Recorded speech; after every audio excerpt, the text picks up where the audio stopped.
పట్టించుకోకుండా ఆయన అసెంబ్లీ వైపే చూడని పరిస్థితి నెలకొని ఉంది. ఇప్పుడు జగన్మోహన్ రెడ్డి గారు ఇన్నిసార్లు అసెంబ్లీకి రాకుండా జస్ట్ ఇవాళ కూడా వచ్చి ఒక సైన్ చేసి అవి మెడికల్ కాలేజెస్ విషయం కానీ లేదంటే అంబటి రాంబాబు గారి విషయం కానీ ఇలా కొన్ని అంశాలను తీసుకొని ప్లెకార్డులు పట్టుకొని జస్ట్ బయటకు వచ్చేసి దీన్ని క్లోజ్ చేసేశారు. అంటే రేపు ఆయన నేను అసెంబ్లీలో నా గొంతు వినిపించాలనుకున్నాను, నాకు మైక్ ఇవ్వలేదు అని చెప్పడానికి ప్రజల దగ్గర ఒక అవకాశాన్ని జగన్మోహన్ రెడ్డి కోల్పోయారు, మిస్ అయిపోయారు. ఏ అసెంబ్లీలో అయితే నాకు మైక్ ఇవ్వని కారణంగా నేను బయటకు వచ్చాను అని చెప్పాల్సిన ఒక అవసరాన్ని ఆయన మిస్ అయిపోయారు. అసలు ప్రభుత్వాన్ని ప్రశ్నించడానికి బలం ఒక్కటే కాదు, గొంతు ఉండాలి. ప్రజల పక్షాన మాట్లాడడానికి ప్రజలకి సమస్యలు ఉండాలి. ఆ సమస్యలను వినిపించే గొంతు, ఆర్ద్రత, ఆ మనసు, ఆ పొజిషను అన్నీ ఉన్నప్పుడే అసెంబ్లీలోకి వెళ్ళి మాట్లాడగలిగిన ఔదార్యం ఉంటుంది ప్రజల పక్షాన మాట్లాడాలి అని. కానీ ఇవన్నీ మర్చిపోయి కేవలం ప్లెకార్డులు పట్టుకుని నిన్న బయటకు వెళ్ళిన విధానం చూస్తే గనక ఇలా వచ్చి అలా ఎందుకు వెళ్ళారో ఎవరికీ అర్థం కాని పరిస్థితి నెలకొని ఉంది. ఇప్పుడు జగన్మోహన్ రెడ్డి గారు ప్రజల్లోకి వెళ్ళడానికి బస్సు యాత్రలో ఏవో కార్యక్రమాలు పెట్టుకుంటున్నారు. అంటే ఏది కాస్ట్ చూపించి ఆయన బస్సు యాత్ర పెట్టగలుగుతారు? ఇప్పుడు అసెంబ్లీకి రాని ఆయన ప్రజల దగ్గరికి వస్తే మాత్రం ప్రజలు యాక్సెప్ట్ చేస్తారా అన్న ప్రశ్న ఈరోజు తలెత్తుతోంది. నిజానికి గతంలో చంద్రబాబు నాయుడు గారిని ఏడిపించి ఇదే అంబటి రాంబాబు గారు ఆ తర్వాత వీడియోలు కూడా వచ్చినాయి. ఎంత దౌర్భాగ్యమైన మాటలు మాట్లాడారు. అవునన్నా కాదన్నా ఆ రోజు వ్యక్తిత్వ హననాలు, అంత పెద్ద మనిషిని, అంత అనుభవం ఉన్న మనిషిని, ఆ వయసున్న మనిషిని ఇష్టం వచ్చినట్టుగా అసెంబ్లీలో మాట్లాడుతుంటే ఆయన ఏమీ మాట్లాడకుండా కన్నీటితో, అది కూడా ఎవరో తీసిన వీడియో బయటకు వచ్చింది తప్ప ఆయన అసెంబ్లీ నుంచి వచ్చిన ఫుటేజ్ కూడా కాదు.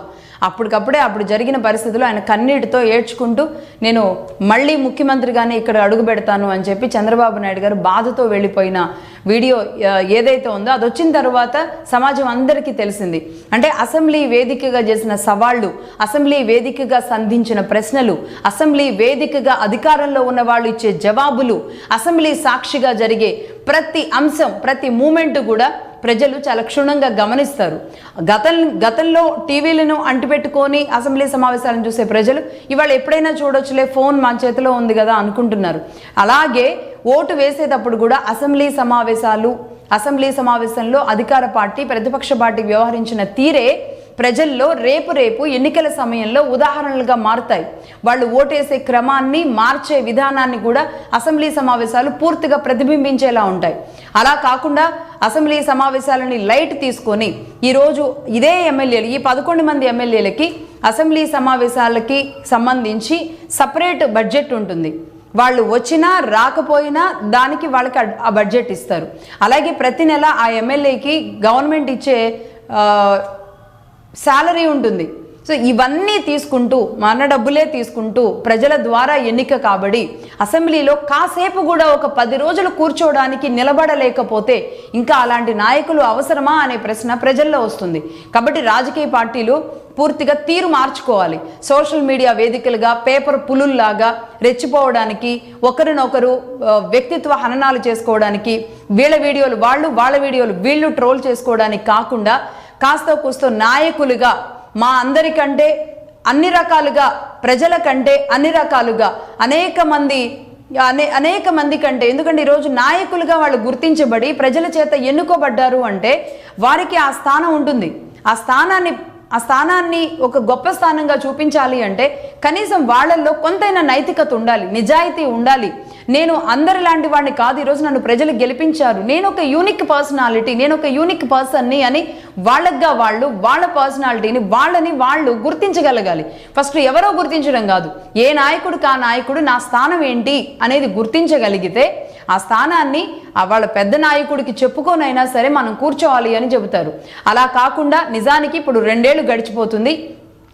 ఈ బడ్జెట్ సమావేశాలకి వైసీపీ డుమ్మా కొట్టింది అంటే ఇంకా మహా అయితే ఇంకొక ఏడాది ఉంటుంది.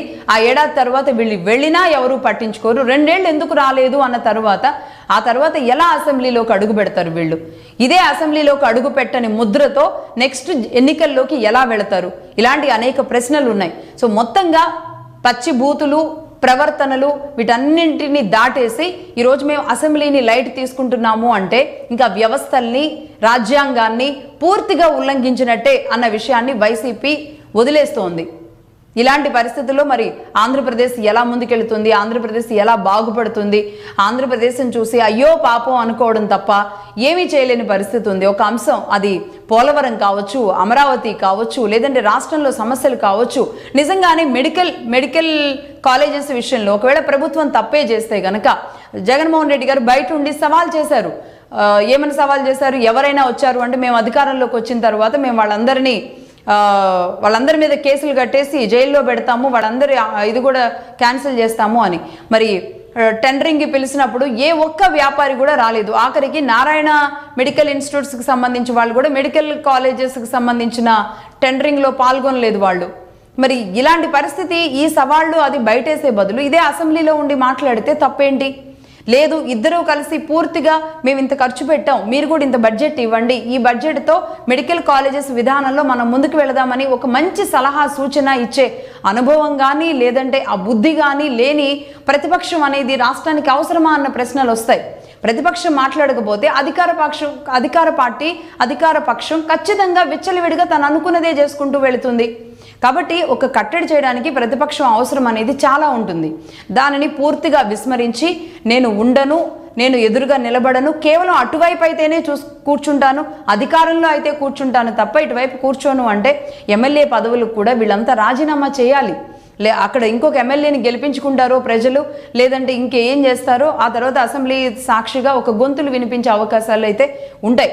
బట్ చూస్తున్న వాళ్ళకి మాత్రం నిజంగా ఆంధ్రప్రదేశ్ పరిస్థితి ఇలాగే కొనసాగితే ఇంకొక 3 ఏళ్లలో మళ్ళీ ఎన్నికలు వస్తాయి, మళ్ళీ రెడ్డొచ్చే మొదలే అనే సామెతగానే ఉంటుంది తప్ప ఏ ఒక్కరి చేతిలోనో ఆంధ్రప్రదేశ్ అన్ని రకాలుగా అభివృద్ధిలో ముందుకు వెళుతుంది అనేది మాత్రం డౌట్గానే, వేల డౌట్లుగానే ఇది మారే అవకాశాలు స్పష్టంగా కనబడుతున్నాయి. ఇదేదో ఒక పార్టీని విస్మరించడానికి, ఒక పార్టీ విధానాన్ని తప్పుపట్టడానికో ఇది కాదు. నిజానికి ప్రతి ఒక్క వ్యక్తి రాజకీయాలకు అతీతంగా ఆలోచించాల్సిన అవసరం ఈరోజు ఉంది. రాజకీయాలకు అతీతంగా చూస్తున్న ప్రతి ఒక్క ప్రజలకు కూడా ఇది అర్థం కావాలి. ఆ నియోజకవర్గ ఎమ్మెల్యేలను కూడా మీరు ఎందుకు అసెంబ్లీకి వెళ్ళడం లేదు అని నినదించాలి. అధికార పార్టీ ఖచ్చితంగా వీళ్ళు రాకపోతే అధికార పార్టీకి చాలా మంచిదే.